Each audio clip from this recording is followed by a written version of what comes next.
নমস্কার বন্ধুরা, সুচিস্মিতা রান্নাঘরে আবারও সবাইকে ওয়েলকাম। আর আজকে অনেক দিন পর নিয়ে চলে এসেছি একটা সন্দেশের রেসিপি নিয়ে। আর শীতকাল মানেই তো হচ্ছে খেজুর গুড়, নলেন গুড়, এইসব তো রয়েছেই। আর আজকে বানাচ্ছি সেই নলেন গুড়েরই কড়া পাকের সন্দেশ। চলুন তাহলে আর দেরি না করে জলদি রেসিপিটা শুরু করা যাক।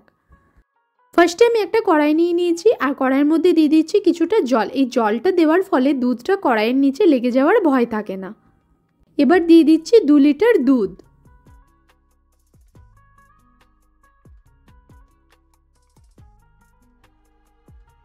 এবার দুধটাকে লো টু মিডিয়াম ফ্লেমে অনবরত নেড়ে যেতে হবে যতক্ষণ না দুধটা ঘন হয়ে আসে। দুধটা ফুটে প্রায় অর্ধেক হয়ে গেছে। এবার এর মধ্যে দিয়ে দিচ্ছি হাফ কাপ পরিমাণ গুঁড়ো দুধ। আর এই গুঁড়ো দুধটাকে দুধের সঙ্গে কিন্তু খুব ভালোভাবে মিশিয়ে নিতে হবে যাতে কোনো লাম্পস না থাকে।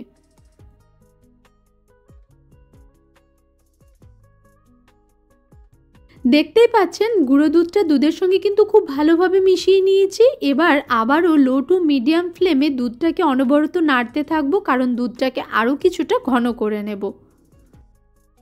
দেখতেই পাচ্ছেন দুধটা কতটা ঘন হয়ে গেছে। ঠিক এই রকম অবস্থাতেই এর মধ্যে দিয়ে দিচ্ছি 1 কাপ নলেন গুড়। আর নলেন গুড়টা দেওয়ার সময় অবশ্যই গ্যাসের ফ্লেমটা কিন্তু একদম লোতে রাখবেন। গুড়টা দেওয়ার পর যেহেতু দুধটা হালকা একটু ছানা ছানা হয়ে যায়, তাই দুধটা যদি আপনারা খুব ভালো করে ঘন করার আগেই গুড়টা দিয়ে দেন তাহলে সন্দেশের পাকটা অনেকটা চিভি হয়ে যাবে আর শক্ত হয়ে যাবে। দেখতেই পাচ্ছেন দুধটা কীরকম ছানা ছানা হয়ে গেছে। এবার গ্যাসের ফ্লেমটা মিডিয়ামে রেখে খুব সাবধানে পাকটাকে তৈরি করে নিতে হবে যতক্ষণ না কড়াই থেকে ছেড়ে আসছে। সন্দেশের পাকটা আমার রেডি হয়ে গেছে। এর থেকে বেশি যদি শুকনো করি তাহলে সন্দেশের পাকটা শক্ত হয়ে যাবে।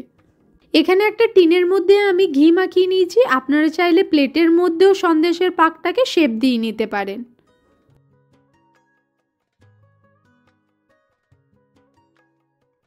এবার সন্দেশের পাকটাকে 1 ঘন্টার জন্য আমি রেখে দেবো যাতে ঠান্ডা হয়ে যায় আর ভালোভাবে সেট হয়ে যায়। 1 ঘন্টা হয়ে গেছে। এবার কেক টিন থেকে সন্দেশটাকে বের করে আপনাদেরকে কেটে দেখাচ্ছি। দেখুন সন্দেশটা কত সুন্দরভাবে সেট হয়ে গেছে সেটা তো দেখতেই পাচ্ছেন।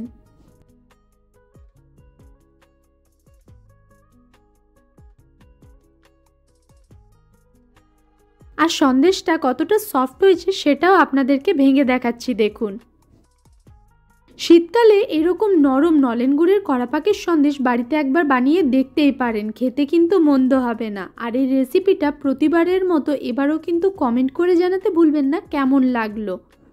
আজকের মতো তাহলে এতটুকুই। দেখা হচ্ছে অন্য কোনো দিন অন্য কোনো রেসিপি নিয়ে।